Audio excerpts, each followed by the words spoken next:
here in Montreal at Ubisoft, and I'm Patrice, the creative director of Assassin's Creed. We're gonna go with the team and show you what we're doing. So hope you enjoy it. Come on.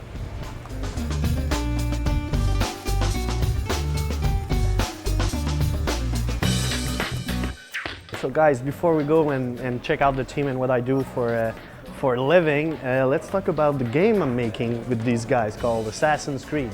The game Assassin's Creed will be out this fall. We've been working on it since 2004, so almost 4 years.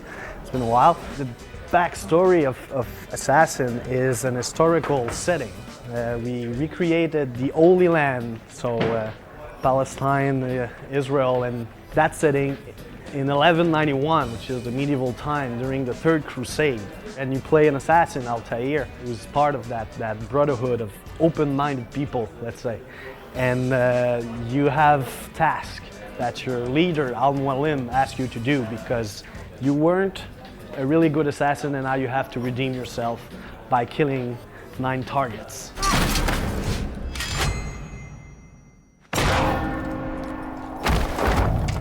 My favorite aspect of the game is that I can play Altair or the assassin the way I want.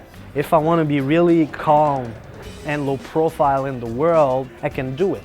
And then when it's time to be badass and fight, I can just switch and now be that really action-packed character. You're the co-creator of the experience, let's say. That game is made by around between 150 and 200 people. So we're gonna go and check all the teams. There's like around 10 different teams, all separated by feature. So let's go, guys.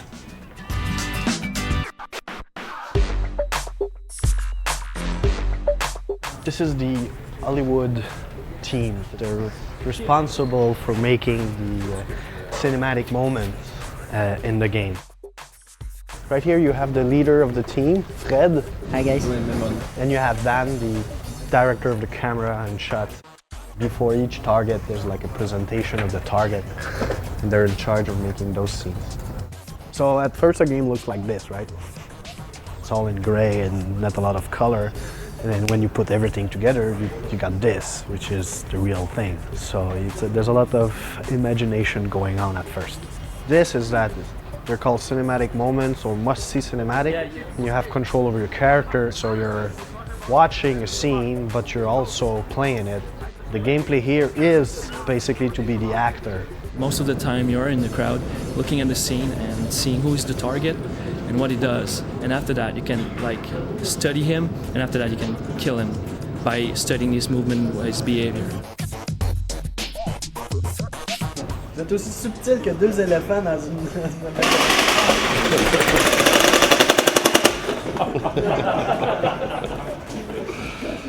Is that cool? What? Ouais, c'est ça. It's all about love.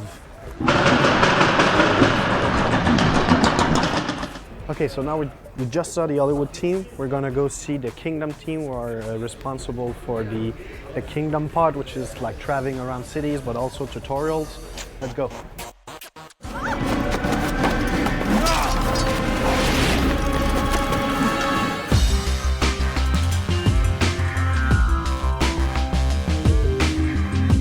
See, this is all the collision of a map. So, see, this is the graphic, and this is what the computer is really like processing. And then when you put the visual on it, it's quite different. So I think it's pretty cool. Like, this is not what you see when you play, but this is actually what's going on for real. So Matt here is a level designer, and his job is to put all those points and make sure that it makes sense and it's in a linear fashion, without being so linear. So it's not easy to do, but he's got great tools to do so.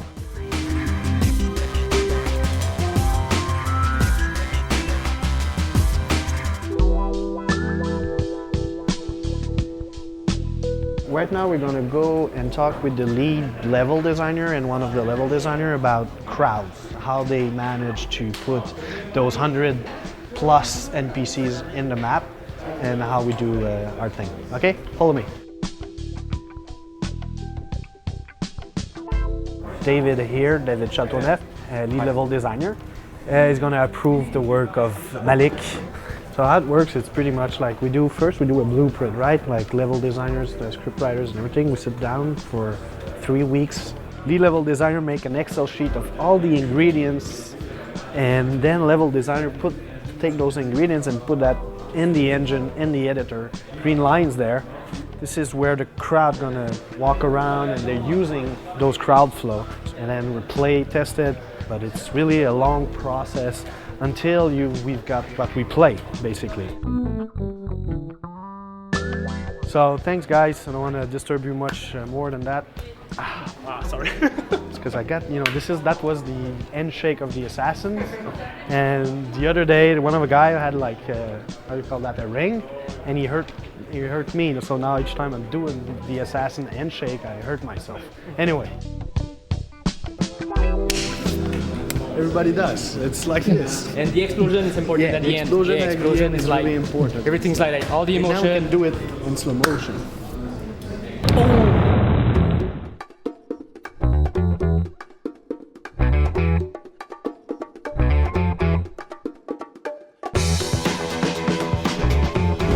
Let's talk about the main character and make sure that it's accessible and playable by everyone. And that's what we're talking about with Philippe Dion, who's the block designer for the City team.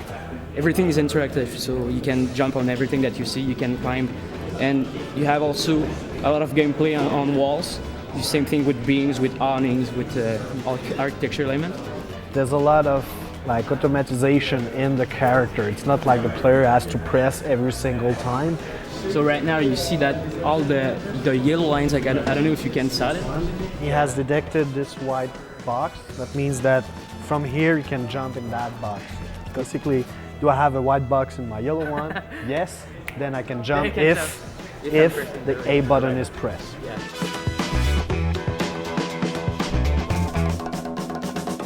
So now we're gonna go and see the same type of thing, but for the fight.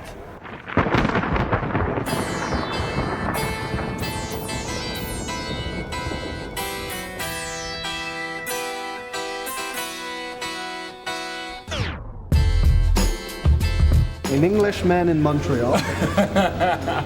How do we choose to fight moves and sequence?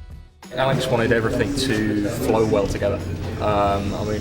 Originally we had a very overcomplicated system, so we simplified it down so you were coming in like up right directions, up left directions, and so everything flowed really well together. With Assassin and with Altair, you can really feel the weight, and that, yes, he's got really cool move, but it feels real.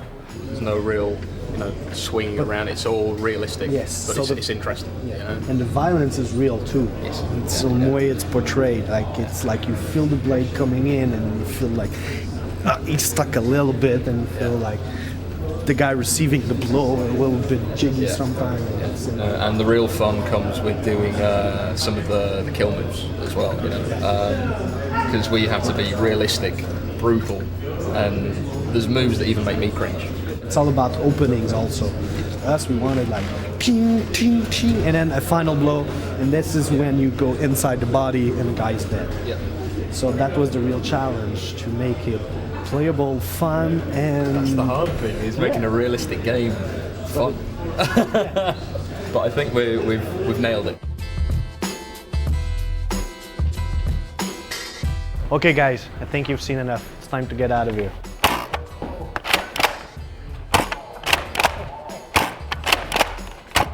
See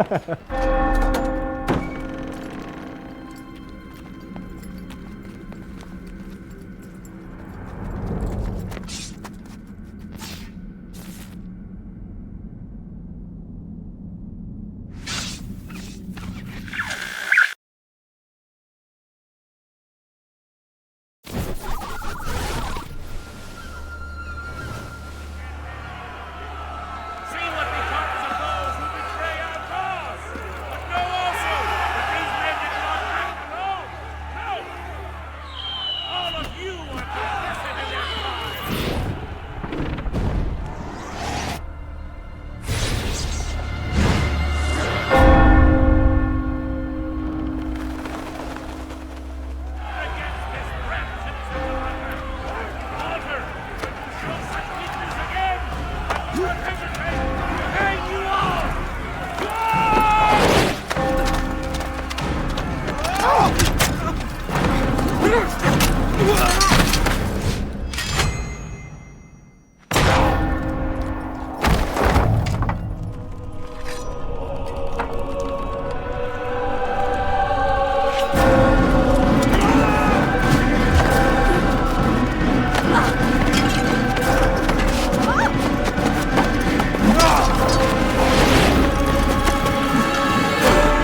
He's in a coffin. How did your men lose him? How can someone bring so much disruption to our cause? We have tried to stop him, but many lives have been claimed by his steel. He fights like no man. People say he moves like an angel of death, carrying fury on his wings. Nonsense. These are just stories. Such myths do not exist. This man is costing us a fortune to contain. We have to stop him, or everything we worked for will be destroyed. How do we restrain this angel of yours? Raise an army against one man? 999! There is nothing we can do without calling for reinforcements. Baker was a disaster. Our soldiers cannot be everywhere. Cannot hold up all these men at once. Enough! So he seeks to stop us.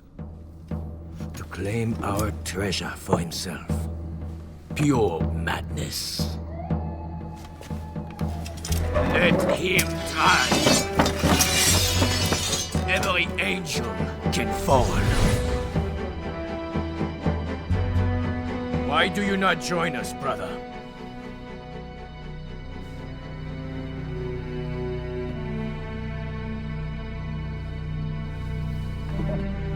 Is there something wrong?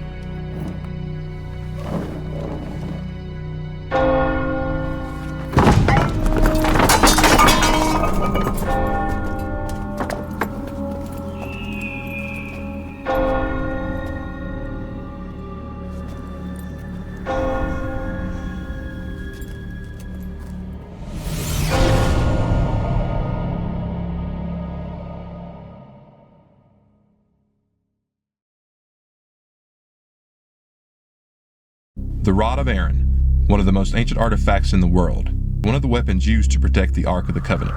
It was said that whoever possessed the rod was endowed with incredible powers from the divine himself. The rod was lost and rediscovered during the First Crusades, and over the next millennium fell into the hands of the most powerful men in the world, changing the course of history. Every man known to possess the rod was assassinated, each incident clouded in conspiracy. Among them, Henry III and IV of France, Abraham Lincoln, Archduke Franz Ferdinand, and JFK. Eventually, the rod fell into the hands of Middle Eastern dictator Saddam Hussein. The world believed the United States had fabricated their stories about weapons of mass destruction, but one of those weapons did exist, the ultimate weapon, the Rod of Aaron.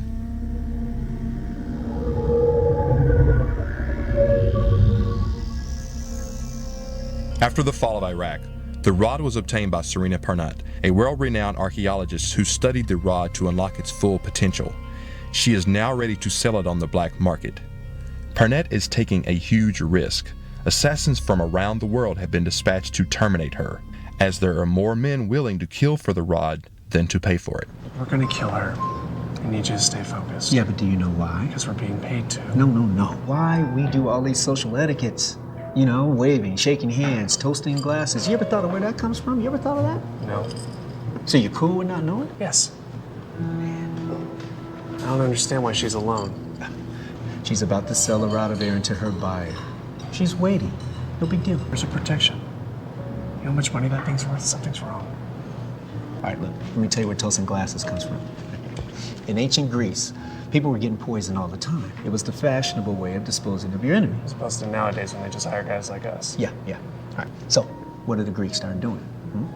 They toast before they drink. They heartily clink their glasses together. Wine spills into each other's glasses. That was their way of ensuring that they weren't being poisoned by their host. Oh, that's great.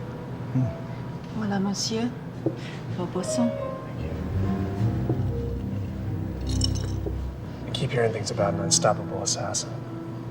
Master of disguise impossible to kill. You pick up anything about that? That's bull. Anybody can be killed. All it takes is a moment for you to let your guard down, and that's when you strike. Remember that.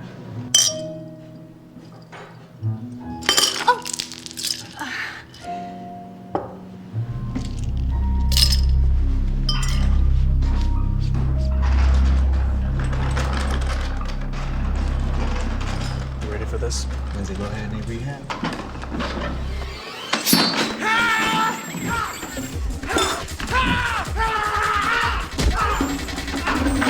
What the hell is that?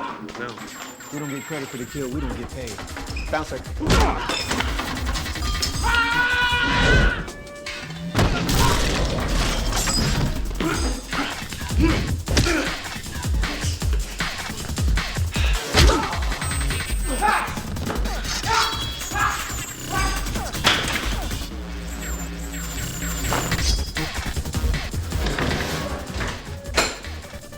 Nice.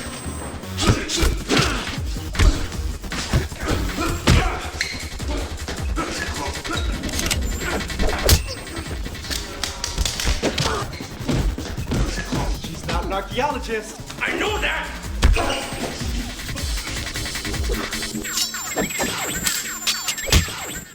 Did you just slap me?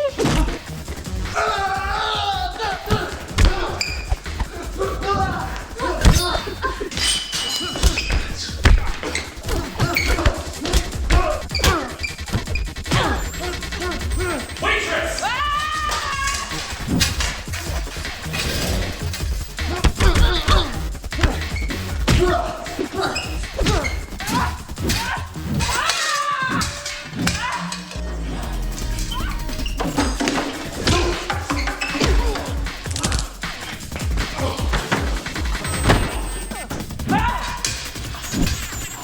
Man, this is some ancient medieval bullshit!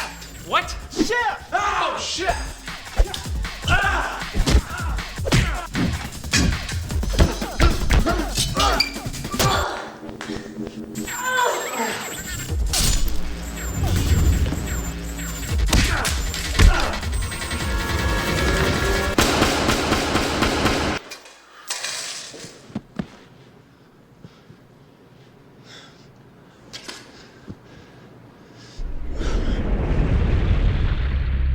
What the hell? You're sick.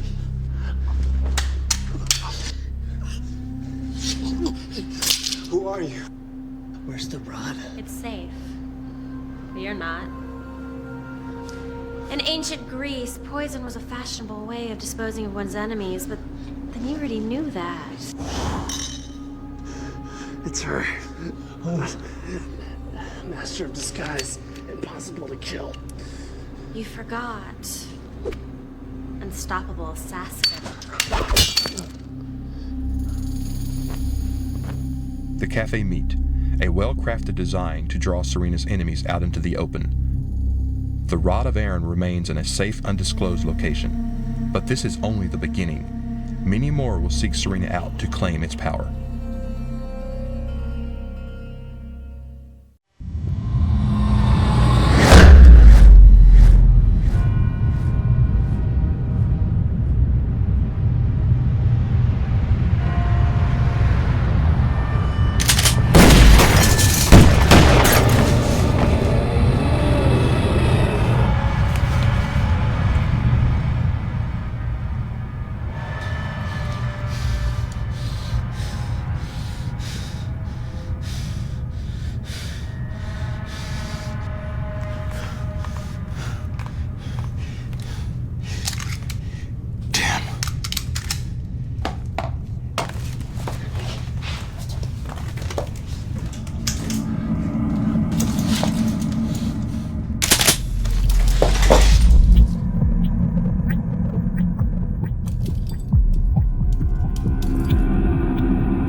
Hey! Did you get the photo? Yes, I did, thank you. More importantly, I've booked another shoot for you. Who am I filming? He's ex-CIA. Anything I need to worry about? It's just a house cleaning. Whose house? I'll give you a hint. It's white. Government contracts always have loose ends. Well, as a matter of fact, this is something of a loose end. It dates back to November 22nd, 1963. Kennedy? Oswald. I'm not buying it. There's nothing to buy. Like I said, he's ex-CIA. You're telling me you believe Oswald is still alive? I'll believe anything for the kind of paycheck they've assigned to this. Anything's possible. I don't know. Rewriting history is a little bit more high profile than I'm used to. Yeah, but there's something very patriotic about this. You're going to be the new Captain America. A black Captain America. Here's what you need to know.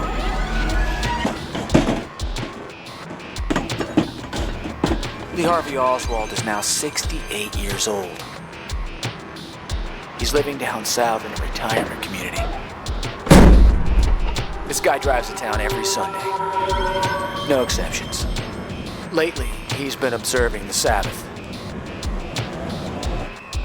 This is when it needs to happen. Time and location have already been decided. Nothing is being left to chance on this one. It is important that you realize they are very particular about how this needs to go down. All right. But I think I'd like to meet him first.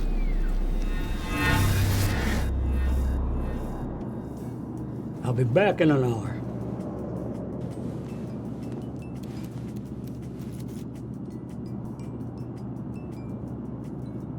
Can I help you, boy?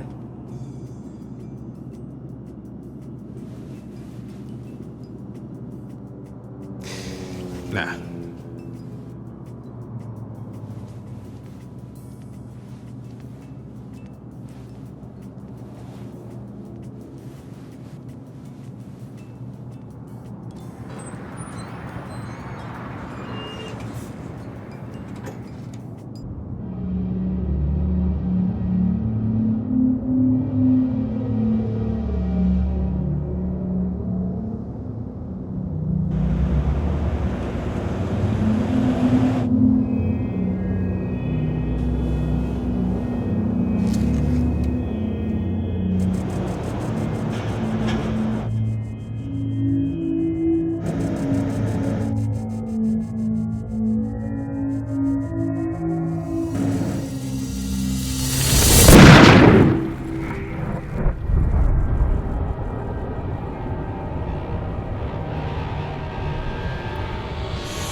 something for you to do.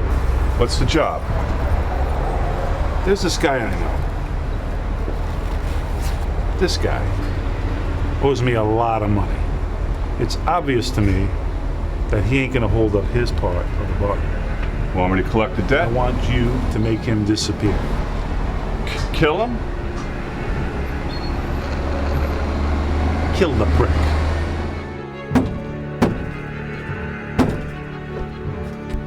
Who is it?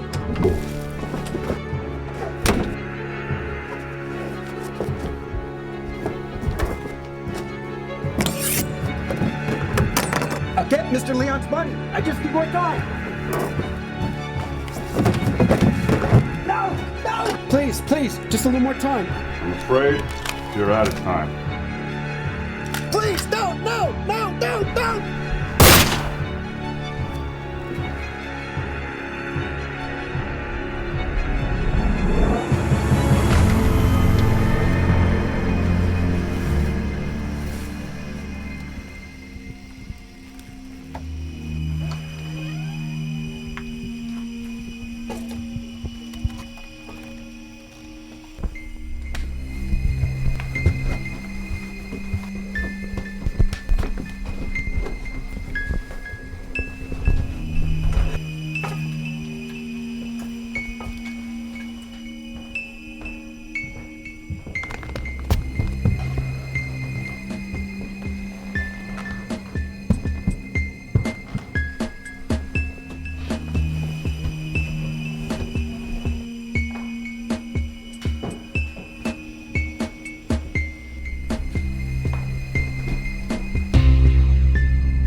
Promised the target would be alone. Alone.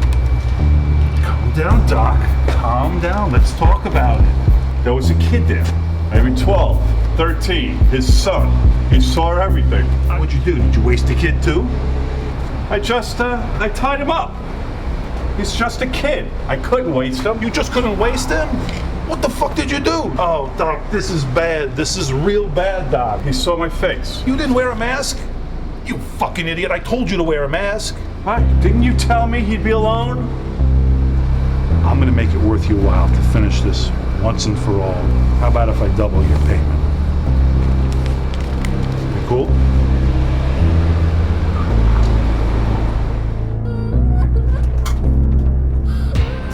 I was sent here to kill you. Stop. Stop. Stop. Listen. Shut up and listen.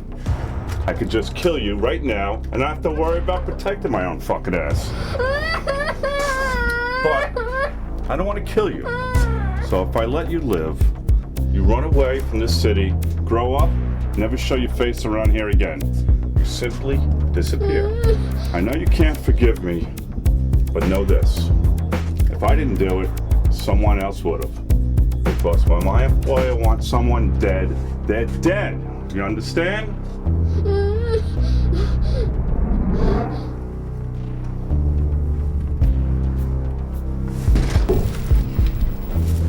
Whoa! What the fuck?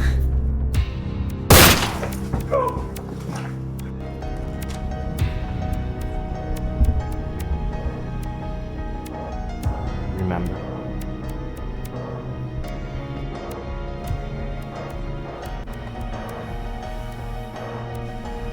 You now have it in you to forgive an old man.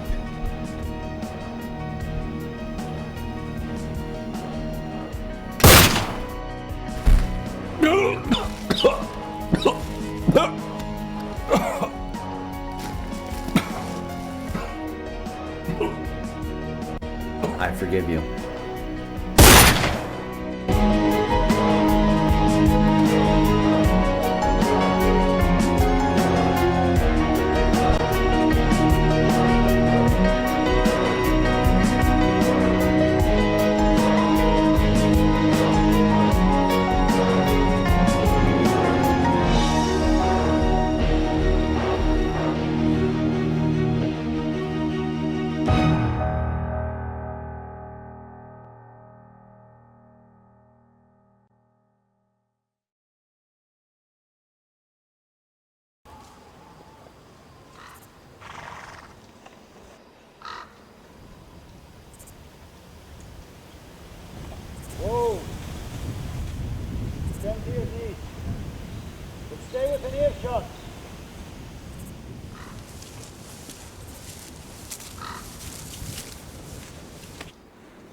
learn to hold that gut, or I'll cut it from you.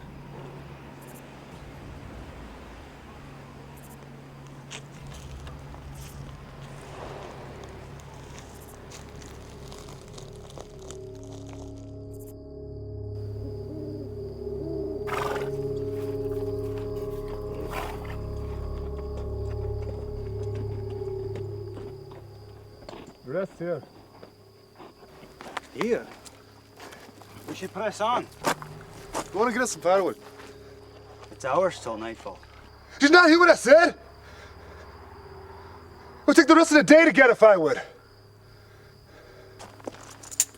Fan out! But Barnes, pick it up.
Pardon, je n'ai rien fait.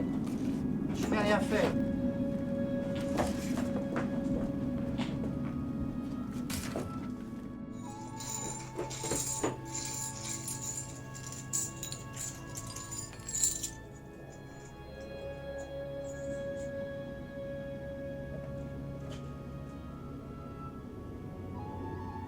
Where are you, bastard?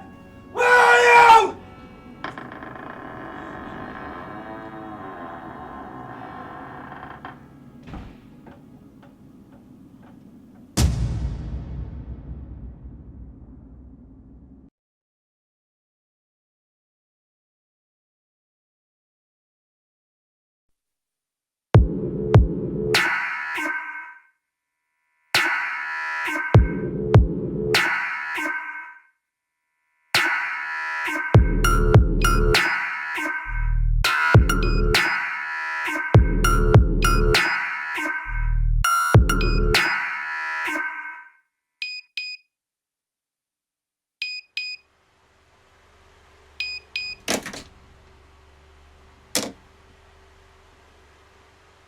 They call it the Long Virus.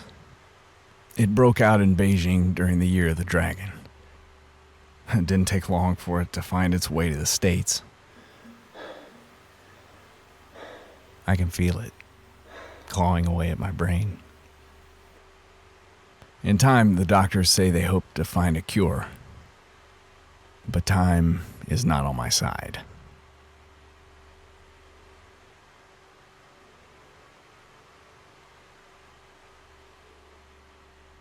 That's why you gotta do what you can to survive.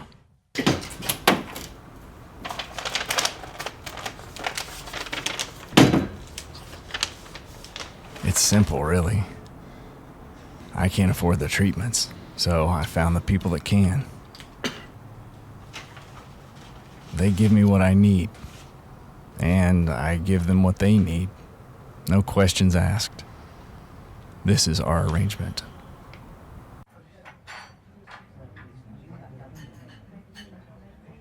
I know nothing of these people. It's better that I don't. No need to complicate things. I keep my distance. It makes it easier to do what has to be done.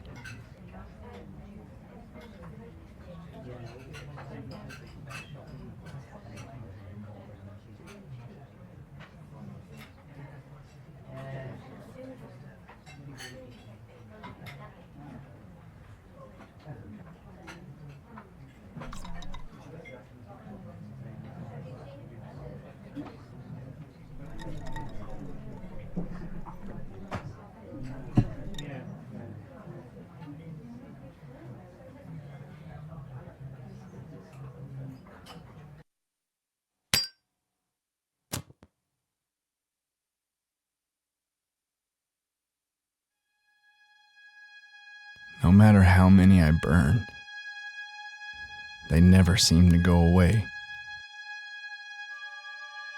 Each photo, every person, leaves an imprint in my mind.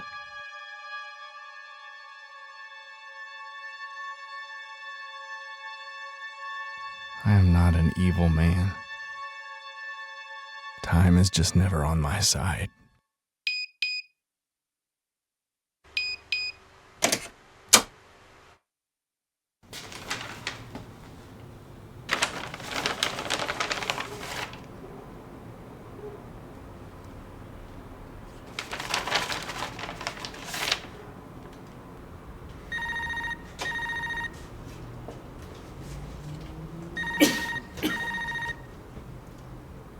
Yeah. We have a problem. The girl is still alive. You sure? Yes. Look, I don't know how she would. Just take care of it tonight. What about the treatments? I need them. If you finish the job, you'll get what you need. Look, it's gonna take me some more time. There is no time, Rob. Finish it tonight.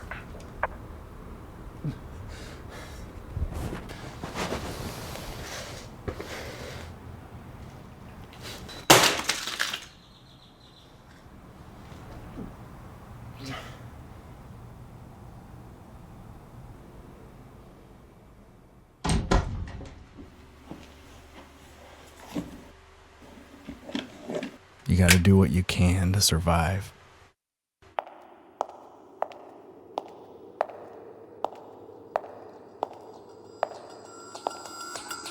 Everyone has their breaking point. Apply the right amount of pressure, everyone cracks. The question is, how far can you go? How far before you crack? Have I gone too far?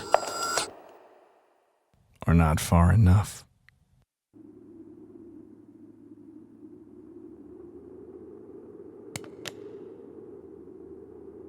What is the answer? What is the answer?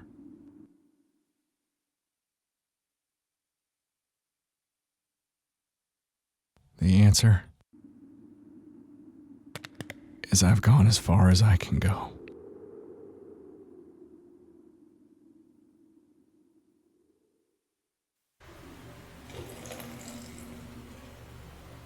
There's nothing left.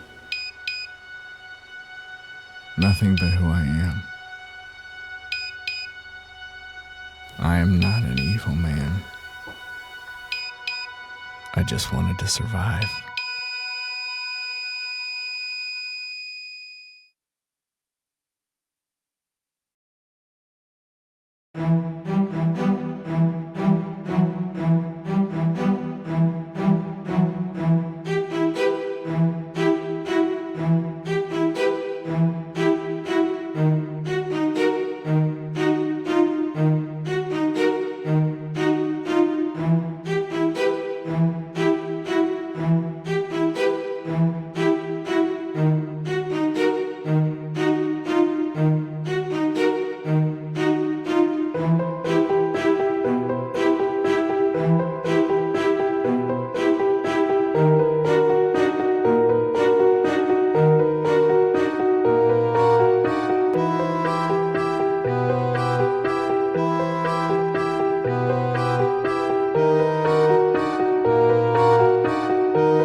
Do you have the money? Yeah, I just... The bench on the other side. Okay, okay. You can leave the case. No, wait, just where tell you me are. where... No, wait! God damn it!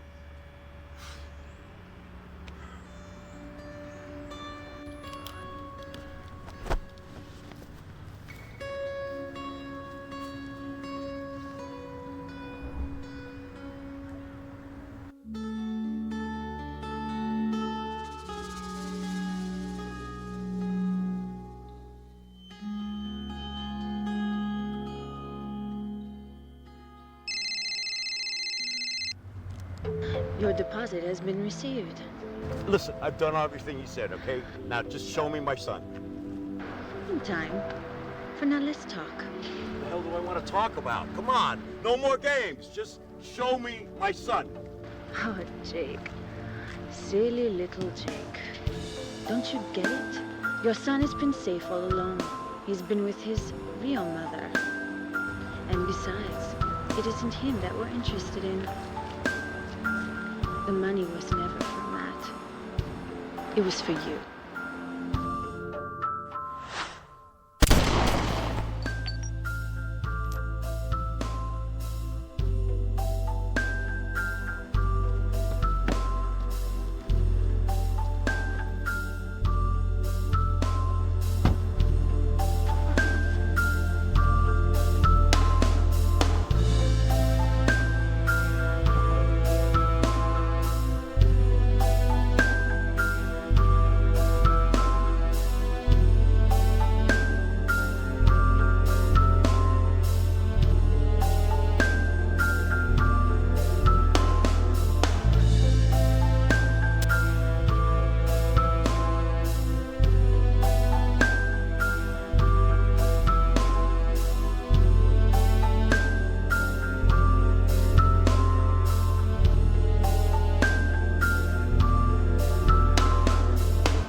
Hey, my name is Jade Raymond. I'm the producer of Assassin's Creed, and I'm here to talk to you today about the storyline behind Assassins, exactly what you're going to be doing as an assassin and where the game takes place.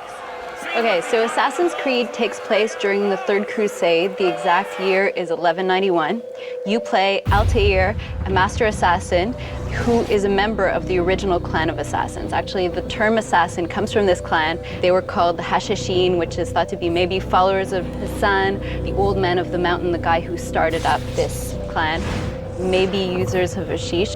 Your mission is to track down, find, and take out 9 key guys who are architecting the Crusades, actually making the war and the population suffer and making it bad for everyone. So you've got to hunt these guys down and take them out. We've recreated all of the Holy Land, so a huge kingdom that includes all of the major cities as they existed back then, recreated exactly as they were in the year 1191. We worked with a historian to find all of the reference material. And the guys that you take out are actually historical figures who died during the year 1191. Maybe not killed by assassins, but they could have been. You start out basically in Masyaf, which is the base in Syria that the assassins used there. And you go down and explore basically the whole kingdom. There's Acre, there's Damascus, there's Jerusalem. Probably most people have heard of Jerusalem. Acre is the city at the time that Richard the Lionheart had recently taken over. It's right by the water. And Damascus is a city that was more or less the whole time controlled by the Saracens. So that's more traditional Arabic style. And throughout these places, you're going to find these key guys and assassinate them. As you do so, you're also going to find out that there's a little bit more that they were up to beyond just profiting from the war. There's actually a conspiracy that you'll uncover, and it has implications all the way to the modern day. But I can't necessarily tell you more, otherwise I'd ruin the surprise. So you have to play the game to find out. So one little thing about the assassins you may want to know before you try and join up to their modern day counterparts is that there's a little sacrifice that's required. And if you look at Altair's main weapon, which is his hidden dagger right here, you're going to notice something in detail that he has a finger missing. And so there's part of the initiation ceremony when you make the transition from novice to assassin that is ready to go out and actually complete his missions. You have this very dramatic experience where a finger is cut off and the hidden dagger is installed. And that is there because most of the assassinations have to be done within the crowd in full view, and you can't be walking around with a whole bunch of obvious weapons if you're going to assassinate people in that context. So it's a sacrifice they were willing to make. So that was the story in a little more than a nutshell. Thanks for tuning in, and check out the future Dev Diaries. We're going to cover all kinds of topics.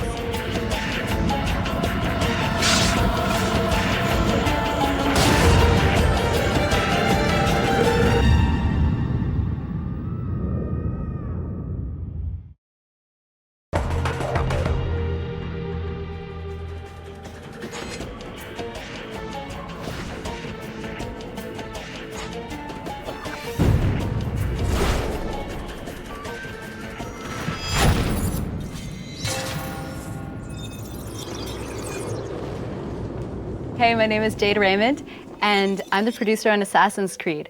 Today's Dev Diary is about art direction. One of our main objectives was to, of course, make the art direction as realistic and as close to the historical references that we found. But the difficulty about, having a subject where guys walk around in armor and look like knights and stuff like that is that it tends to be associated with fantasy. And one of the important things to us was making sure that the game and the feeling and the location was really relevant to people. So we played with taking these historical cities, like the ones that I was describing in the story, Jerusalem, Damascus, and Acre, and all of the countryside and the kingdom, and thought, how can we give this a treatment that feels cool and feels like something that we'd be interested in watching for 40 hours as we play. Now, we've made a huge kingdom, 3 huge cities, and it could easily get repetitive, and we didn't want that to happen. These cities in medieval times were bustling with all kinds of people, all walks of life. You have to have the poor citizens, you have to have the rich class, you have to have the merchants. These cities are being controlled mostly by the military, and basically this amounts to a whole lot of characters to create. But we have over 300 different characters to create, and that's just the completely unique versions. On top of that, we wanted to make sure that when you're going through these cities, you don't see the same person a bunch of times. So a big focus for the team was the crowd, and basically we had to put a lot of energy not only into the gameplay, but how they look. And that means that the art director and the whole art team had to put a lot of time into thinking how we would make this crowd interesting. We invented this all brand new character based on the assassins, but we also wanted to give him a look and personality all of his own. So the first reflection was, in terms of gameplay, our core gameplay loop, what is the assassin doing most of the time? Well, what you're doing is you're investigating, so you're mapping out your territory, really trying to pinpoint and locate your prey. And then once you focus in on your prey, you go in quickly for the kill, and then you get out of there. And when we thought of what you're doing most of the time as an assassin, it made us think of a bird of prey. So that became the inspiration for Altair. And in fact, Altair means flying eagle, or the flyer in Arabic.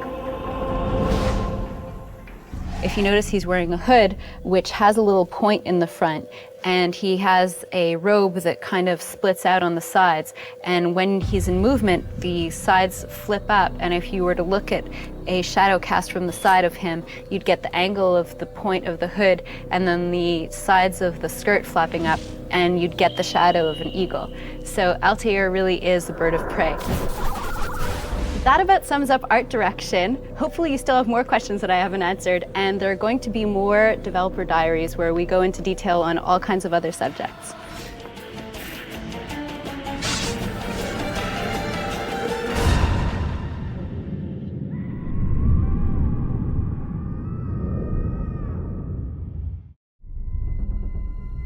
Why is it we do what we do? If you could go back, would you have done things differently? Wake up.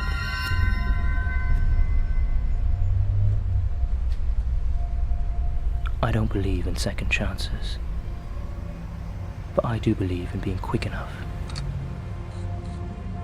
smart enough, and a good shot.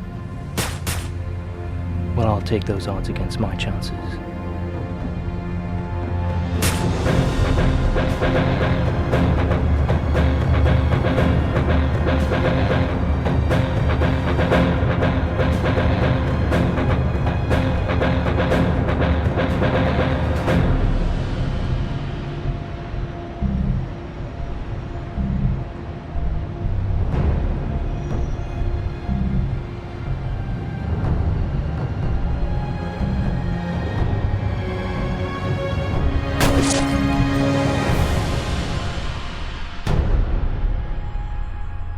And just like that, I was done.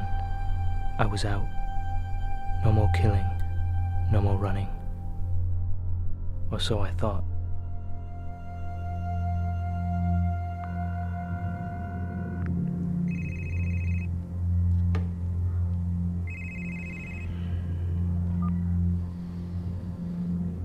Hello. I'm expecting my final transaction in the chauffeur account. Before 1100 my time. It's done. I'm gonna miss you, old friend. You sure you wanna do this? I made my decision crystal clear the last time we talked. Okay. You're done.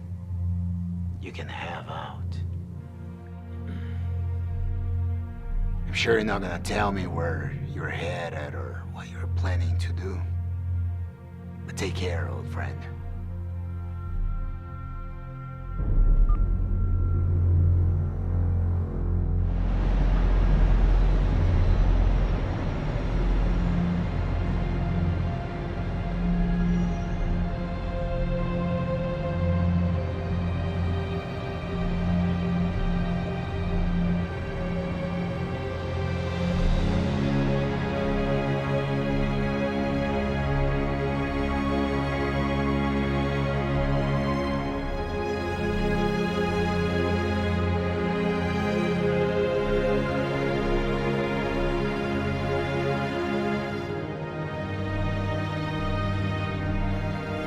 When good things happen, and life seems to be headed in the right direction, that's when you need to be extra careful.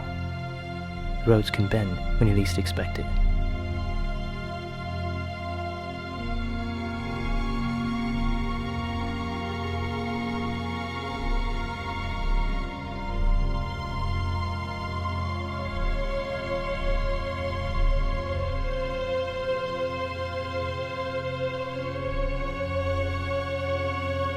No one gets out clean. I should have known.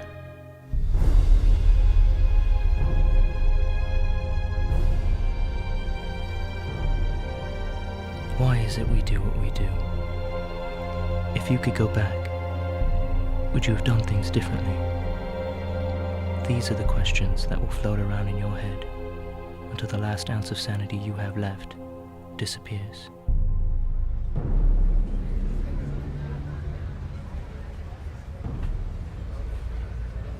I don't believe in second chances,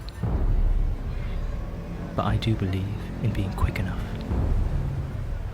smart enough, and a good shot. Well, I'll take those odds against my chances.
We all know that.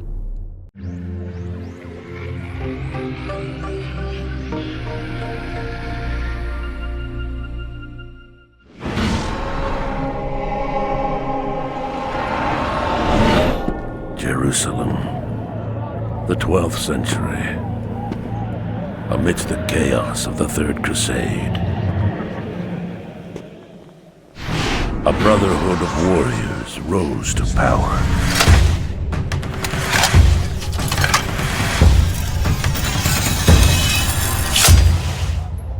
Shrouded in secrecy, feared for their ruthlessness, they alone would save the Holy Land, or destroy it. They were the Assassins.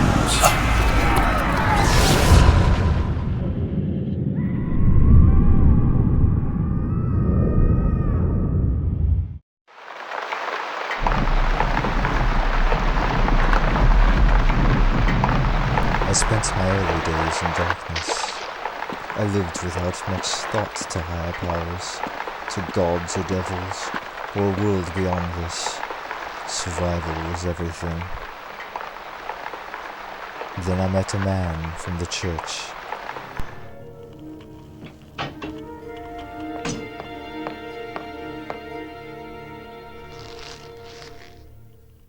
I was told I was special, had been chosen by God. I finally found a future, desire to do more than simply exist. I had a reason to be. I honed my skills, my gifts from God, His will for me. I was brought into the light of the Lord. I served the church for years, holding on to the life that was given to me, never questioning that the horrible acts I committed were divine mandate.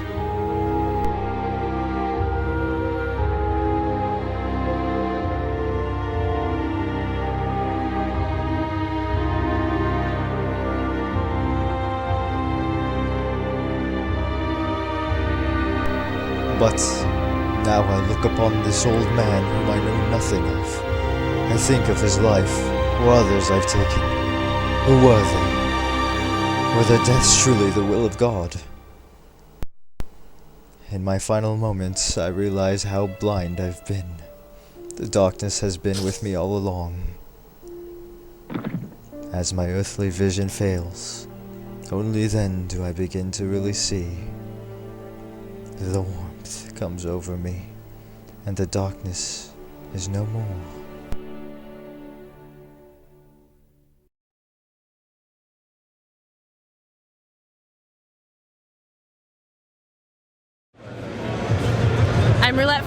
Dolls, here with Patrice, who is the creative director for Assassin's Creed, otherwise known as the man. He's in the Montreal studio. Nice to have you here today. So we're all waiting for Assassin's Creed. It's the most exciting thing, I think, for me in the last couple years, honestly. So we've heard a lot about the game, but I want you to tell me a little bit of the like backdoor secrets and stuff that goes on behind the scenes. Okay, well, let's start by the fact that we've been working on this game for the last 4 years, so it's been quite a long development for us. Yeah. We started, we had nothing, pretty much, right? They asked us to redefine the next gen like experience, or the action adventure genre. That was I was asked for. They asked me to do that, me and my team. Wait, what does next gen mean to you guys? Well, at the time in 2004, it didn't mean much because we had no machine, we had no 360, no PS3. We had an idea, right? Wow. We knew that the machine would be more powerful and that we could do more with it.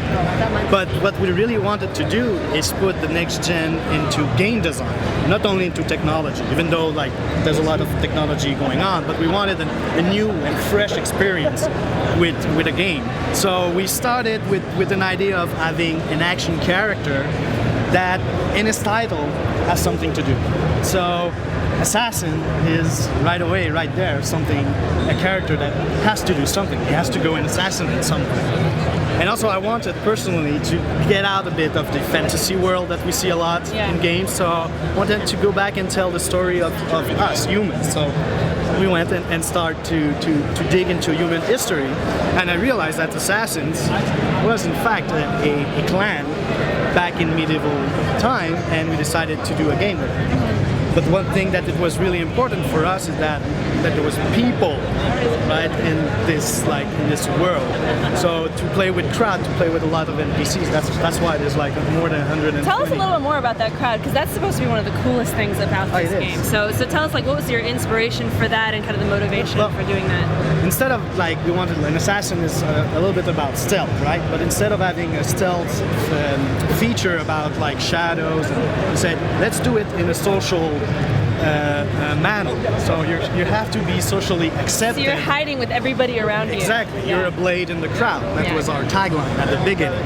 So, and that's it. Like, you have to be socially accepted by the crowd in order to do your thing. Yeah. So as long as you walk, as long as you're like a normal dude, nothing will happen to you, right? But as soon as you start running, as soon as you start pushing people around. Or if you have a camera following you in a crowd, then you know that's gonna not be stealthy, right? Exactly. But you know, it's like in going into places like here, for example, where you see a lot of people, and if I would love to go over there like in 30 seconds, I would start to run, and then people will stop, will watch me, and if I start punching people, I'm sure a security guard will come like to stop me. But if you put your hood up and you walk slowly, right? So you just walk around, then people are gonna think he's creepy, but you'll be a much lower profile. Pretty interesting, because I haven't seen a lot of that hiding in the crowd and blending into that, which is really fascinating. It's pretty new. But also, what's cool is that we have this in a freedom environment, right? It's like it's all open. It's up to the player to really create his action sequence. Right. Everything is there. All the ingredients to have fun is there, but you are the actor of the sequence. You are the co-creator, in fact, of the experience. That's what I like to say. So we're giving the player tools, like a bunch of action. We're giving him ingredients in his world, and then he goes, and with his rule, creates his experience. But for real, it's not about like, you know, in Prince of Persia, the game I worked on before, we had like, you're in a room and you have to, from point A, find out how to go to point B, right? And there was a puzzle, level design puzzle. This time there's so many points. You have a main objective, which is, for example, go and assassinate like a slave trader, for example. And then your path is and you can grab onto anything, right? Anything, like anything that's how big? Yeah, that's right. There's climbing. Yeah.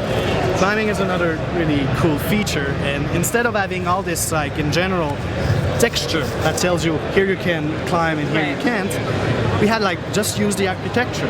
If it sticks out more than 2 inches from the wall, that's an anchor point, and you can start climbing. Yeah. So you really have to look around in your, like for example here, that would be a nice place to do some climbing.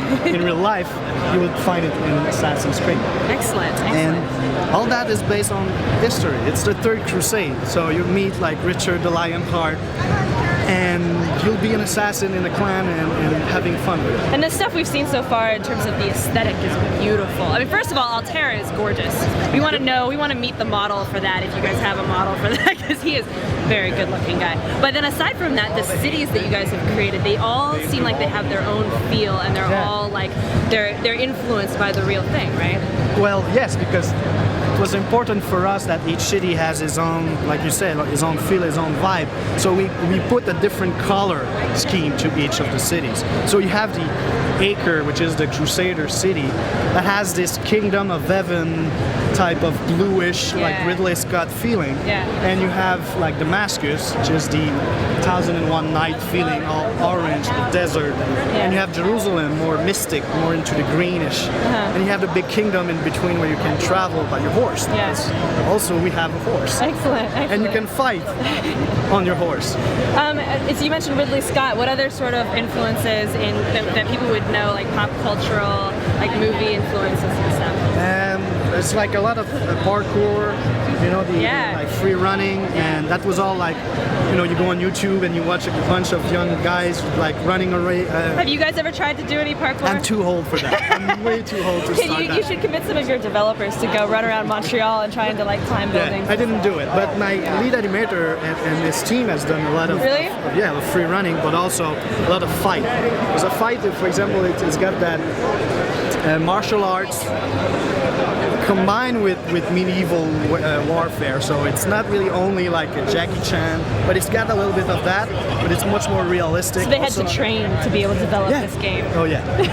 No, but we're lucky enough to have animators that are pretty good at martial arts. Yeah. Like Alex, the lead animator, does some kung fu. I think you need to film a showdown, like have the lead animator versus maybe you, or like versus. But we have some videos of them in mocap suits with all the dots. Yeah.